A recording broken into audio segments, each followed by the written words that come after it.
오늘은 ICT 융합에 대해서 한 세 가지 정도 그 꼭지로 강의를 좀 하겠습니다.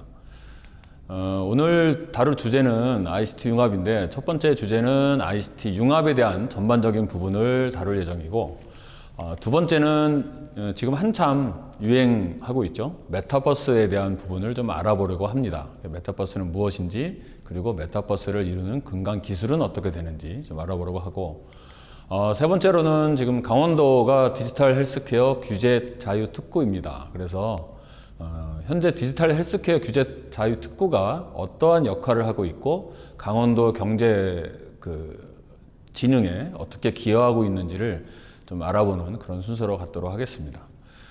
첫 번째 다루고자 하는 그 항목은 ICT 융합입니다. 그래서 ICT 융합이 무엇인지, 그리고 ICT 융합에 대한 다양한 그 융합 기술들, 그리고 지금 유행하고 있는 그런 기술들을 좀 알기 쉽고 이해하기 쉽게 설명드리도록 하겠습니다. 일단 ICT에 대한 정의를 좀 여러분들이 좀 아셔야 될 것 같은데요. 첫 번째, 예전에는 ICT는 I와 인포메이션, 즉 정보와 T, 테크놀로지에 대한 합성어였습니다. 그래서 약 한 10여 년 정도 전에는 IT 기업이라는 얘기를 많이 했습니다.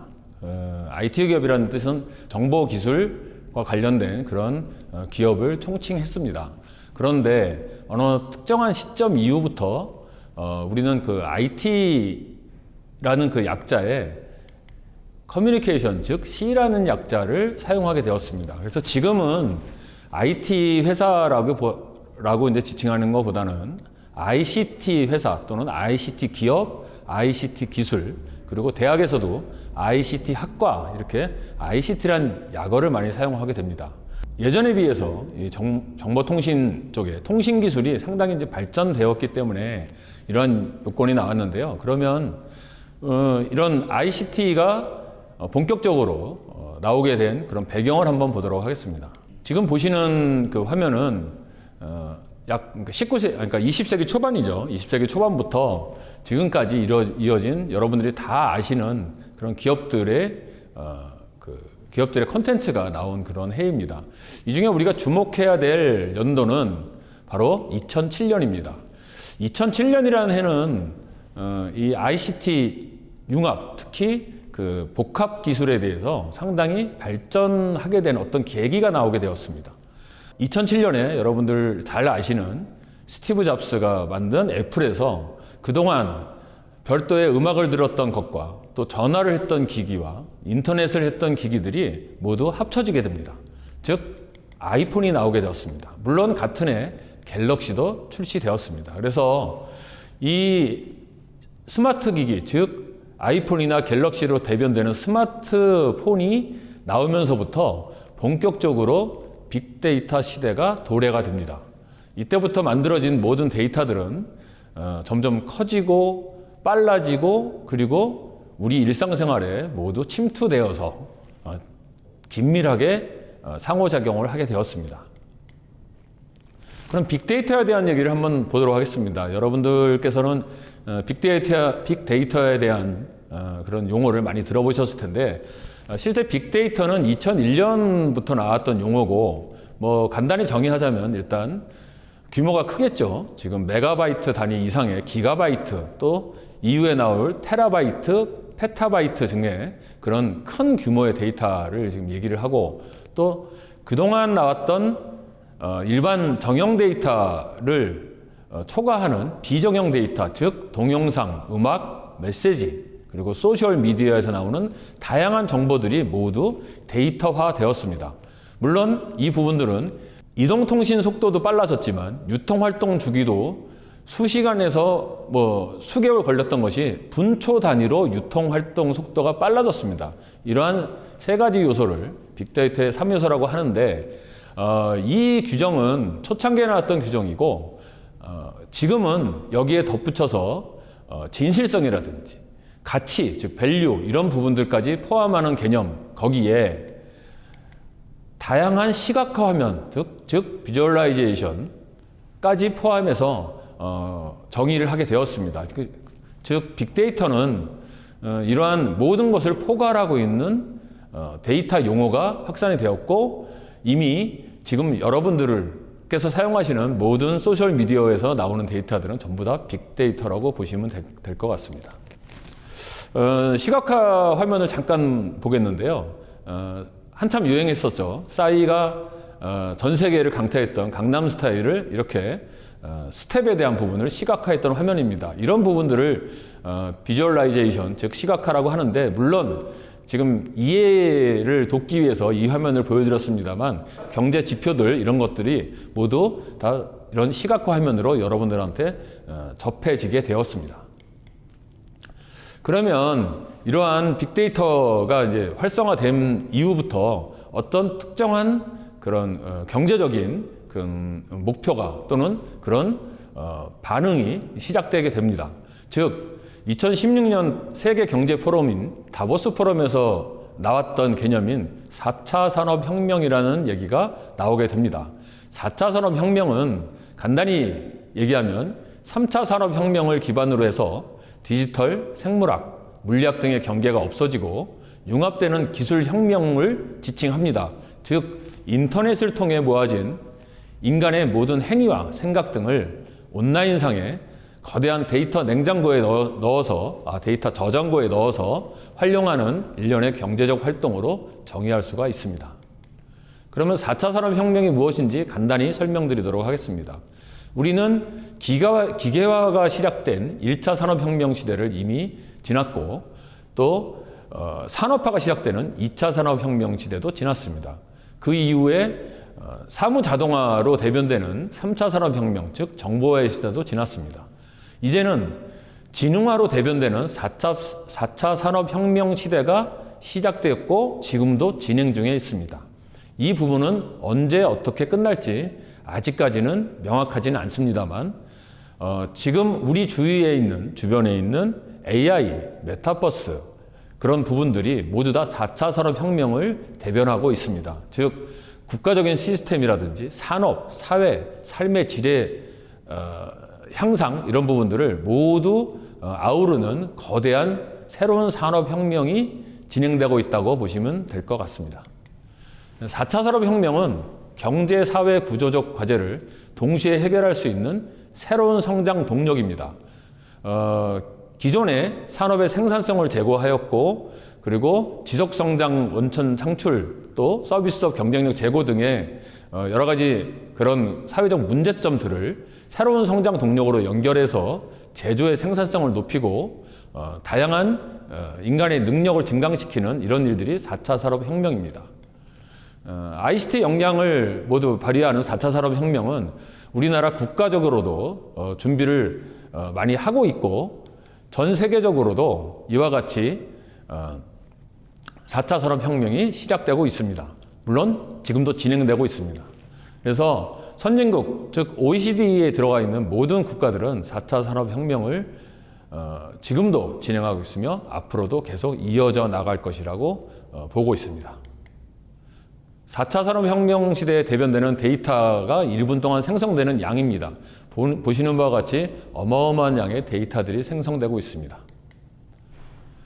자, 그러면 지금 융합에 대한 부분을 다시 한번 살펴보도록 하겠습니다. 앞선 부분에서 우리는 왜 ICT, 즉 정보통신 기술이 우리의 기존 산업에 영향을 미치게 됐는지에 대한 기본적인 것을 살펴보았습니다.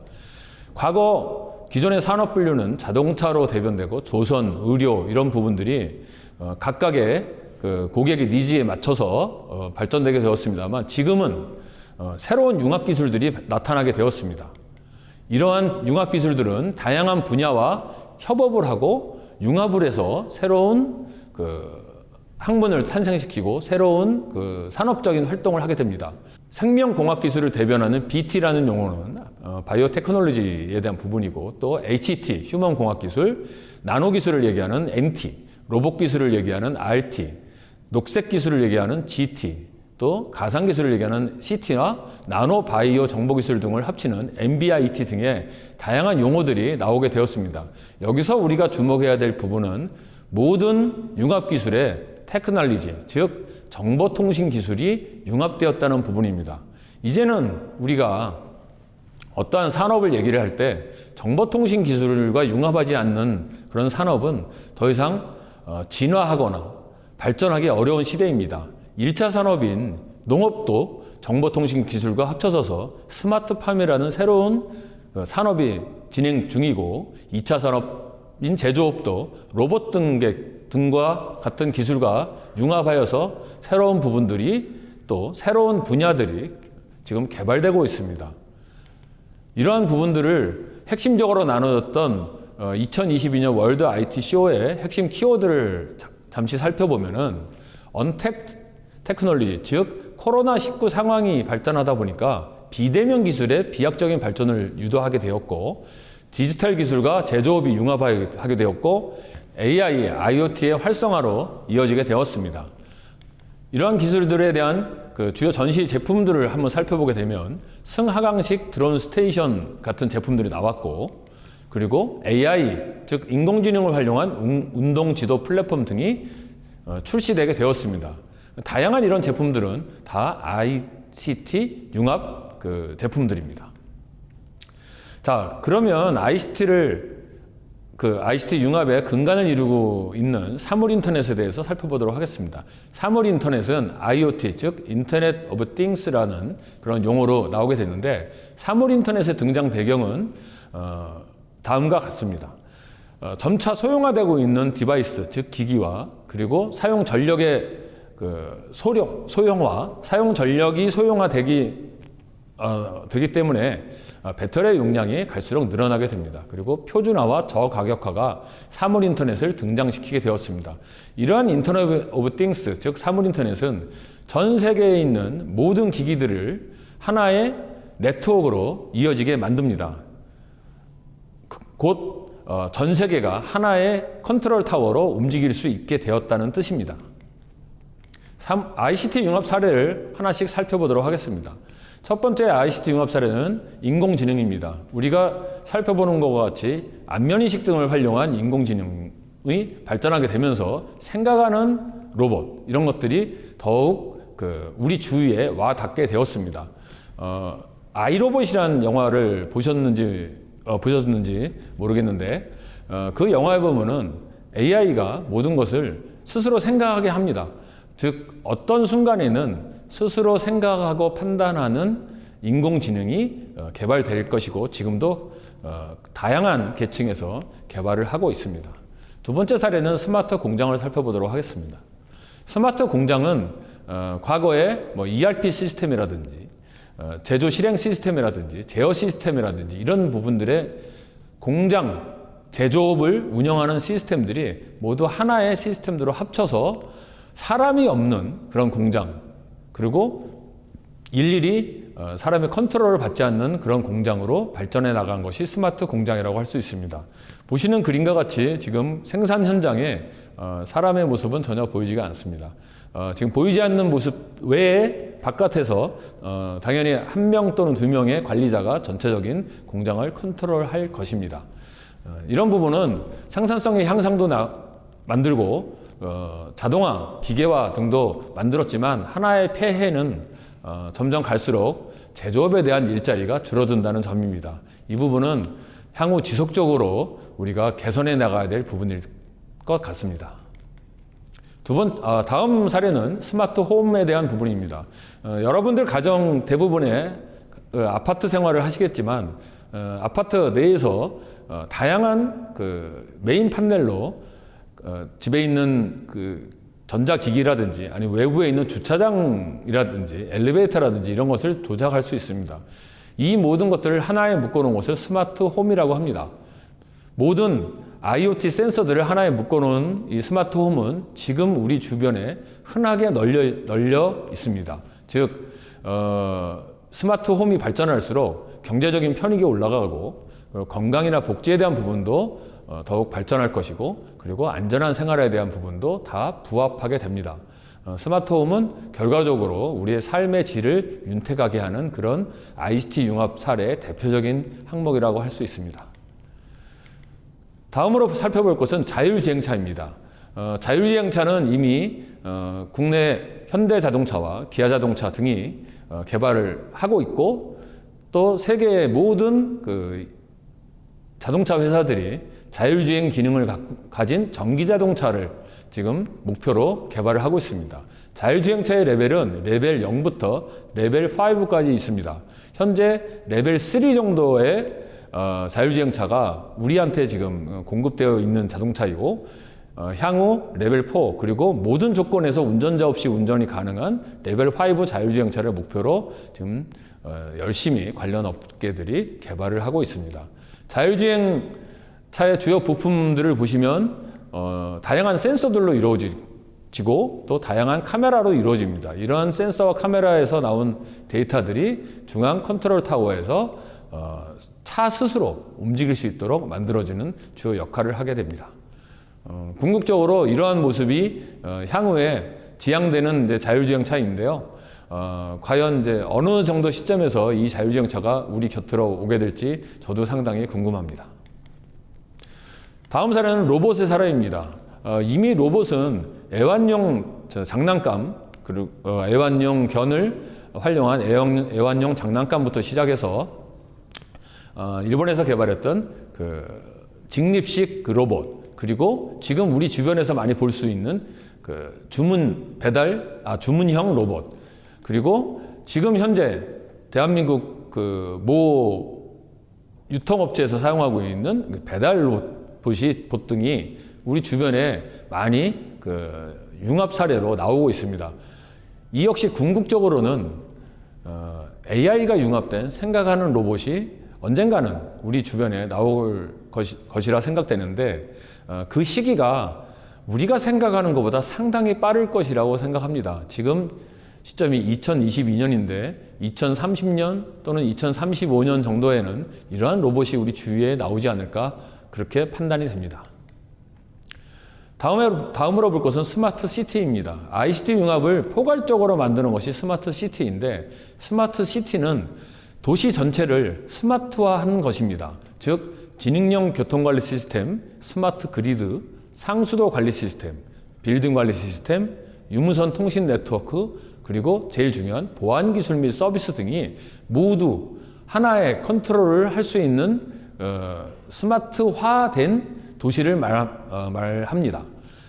기존에 있는 도시들을 스마트 시티화하기는 물리적이나 시간적으로 또는 비용적으로 상당히 좀 쉽지는 않습니다만, 새로 개발되는 신도시에 대한 스마트 시티는 즉시 적용할 수 있습니다. 그 신도시에 대한 스마트 시티는 자율주행차가 편히 다닐 수 있고, 사람들이 친환경적으로 사용할 수 있고 생활할 수 있는 도시가 될 것입니다.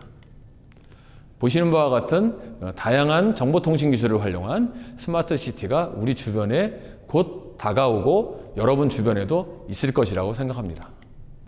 이번 시간에는 ICT 융합에 대한 전반적인 그 사안과 그리고 융합 사례 등을 살펴보면서 우리 생활 주변에 어떠한 ICT가 직접 우리 생활을 편하게 하고 활기차게 하고 안락하게 할 수 있는지 살펴보았습니다. 다음 시간에는 제일 화두가 되고 있는 메타버스에 대한 부분을 개괄적으로 살펴보고 메타버스에 대한 일반적인 내용들을 살펴보기로 하겠습니다.